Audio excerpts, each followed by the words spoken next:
Experiences of Kindness in My Life by Miss Juliet D. Consista of the Cardoner Cluster. Last month, I was tasked to share a reflection about kindness in this time of the pandemic and remote learning setup. However, it was a bit of a challenge for me to do so. I felt uninspired with what's happening around us, and this affects how I see and think about many things. Thus, I cannot easily focus my brain into writing. I shifted on working with my heart, but even my heart feels weary, sad, and troubled. I tried to look for some inspiration from my friends, my family, even in social media. A lot were said about acts of kindness. They were so touching that sometimes I cried, but still, I lacked inspiration. I started to doubt and ask myself, what is happening to the reflective side of me? I guess I was drained mentally and emotionally. The past months, I have been very busy preparing materials for my classes and accomplishing other work-related tasks. I have been receiving terrible news about my loved ones who were hospitalized or passed away because of COVID-19. I try to compose and tell myself that everything is going to be okay. I must admit, it is hard to inspire others when you yourself lack inspiration. One day, I sat down and fervently prayed. Usually, I pray for my loved ones and other people. But this time, I prayed for myself. I asked for God's mercy and grace. God seemed to have whispered, "You don't have to look from outside, look from within." All this time, the inspiration I was searching for are the experiences of kindness in my life. My first recollection of kindness happened during my kindergarten year. I remember my teacher who would gladly welcome me every morning, even if I was an hour late from our 2-hour class. Back then, I was so afraid to meet my teacher. I thought she would scold me.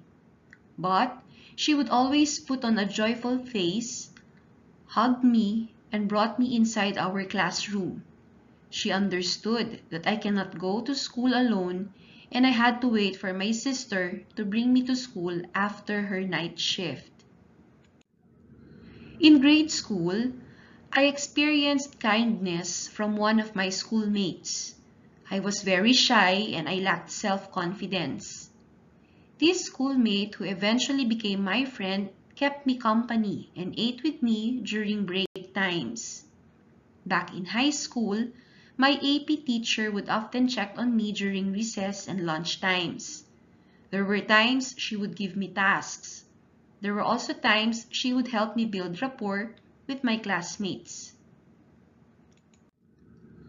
I studied in Bacolod City during college. I met new friends who invited me to join their makeup sessions and who asked me to eat lunch in their houses. I thank God for letting me meet these people who choose to be kind instead of becoming bullies to a vulnerable person like me. Even in graduate school, I thank God for surrounding me with kind and generous individuals who helped me financially. They brought me food.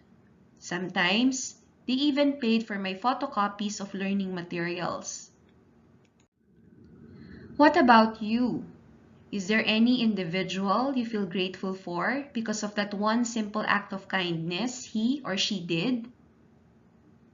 Like other people, I fell in love. Our relationship lasted for years. When it eventually ended, it shattered me completely. I commute to work every day. I have to ride a bus, a jeepney, and a UV Express. I used to travel with my ex-boyfriend on my way home. We walked the same path every day for so many years. Then suddenly, I found myself alone. It took me several months to get over it. A lot of people, even strangers, showed me love and care. During the early months, I cried whenever and wherever. I cried in the guidance office when I didn't have formation classes or counseling sessions. I would wipe my tears quickly when it's time to go to class or when a student looked for me. I even cried on my way home. One day, an old man seated beside me in a bus noticed me crying. He looked at me with sympathy and said everything will be okay soon. I cried all the more because of his kind words. On another day, I caught myself crying again. This time, I was in a UB Express. A man beside me offered tissue paper and asked, "Love life?" I nodded. He said, "Kalimutan mo na siya, hindi ka niya ganoon kamahal. Kasi kung mahal ka niya, di ka niya sasaktan." Before he alighted the vehicle, he said, "I will pray for you, be strong." One day, when I was about to enter a grocery store, the guard noticed me and asked, "Ma'am, are you okay?" I wanted to cry when I heard his question. I thought he was kind enough to ask me even if we do not know each other personally. Indeed, acts of kindness don't have to be grand or complex. It may or may not be deliberate.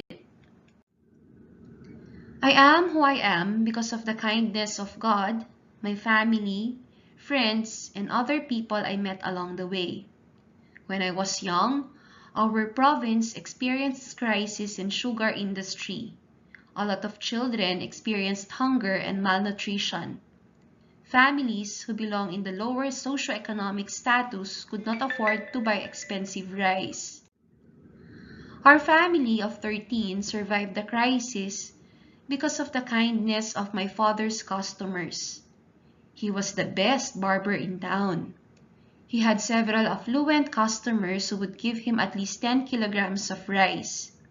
We were the only family in our barangay who never ran out of rice. My mother would share our stash of rice to our neighbors. She would often buy fruits and rice cakes from ambulant vendors. Her kindness taught me that we can help people in need in our own little ways. I learned kindness from other people, either from the simple acts I personally experienced from them or from the simple acts I observed them doing for other people. Kindness takes many forms. Random acts of kindness, pay it forward, intentional act of kindness, among others. I read about intentional acts of kindness online. I was struck by the phrase, "While there is nothing wrong with random acts of kindness, what if we were more intentional about those acts?" This could be something you could reflect on too. In the Ignatius of Loyola, kindness is centered to the common plan. I've read, Ignatius instructs us to be good listeners, to be generous ministers to the poor and needy, and to make sure that when we speak, we do so with kindness and love. Too often, we think of generosity only in financial terms and kindness only in interpersonal interaction. Ignatius frames these ideas in the context of the common plan for the care of souls. Think of it this way. Our generosity and kindness are means that the Spirit employs to work through us to help souls connect with Jesus. The World Health Organization said that we cannot overcome the challenges brought about by the pandemic alone. We have to work together and play an active role to prevent the spread of COVID-19. We in the Guidance Office launched our own campaign on kindness this week with the theme, Choose Kindness, #Heal the World. Everyone is encouraged to participate in at least one of the following activities: Choose Kindness Padlet, banner making contest, or posting acts of kindness in social media. These are some ways you can show kindness to other people, especially at this time of the COVID-19 pandemic. Giving your parents a hug for providing your basic needs. Doing household chores voluntarily. Listening attentively during synchronous sessions.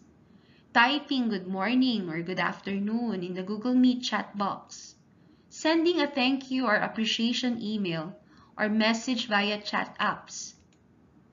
Offering help to a classmate who struggles with a lesson even before he asks help. Organizing study groups to learn the school materials together.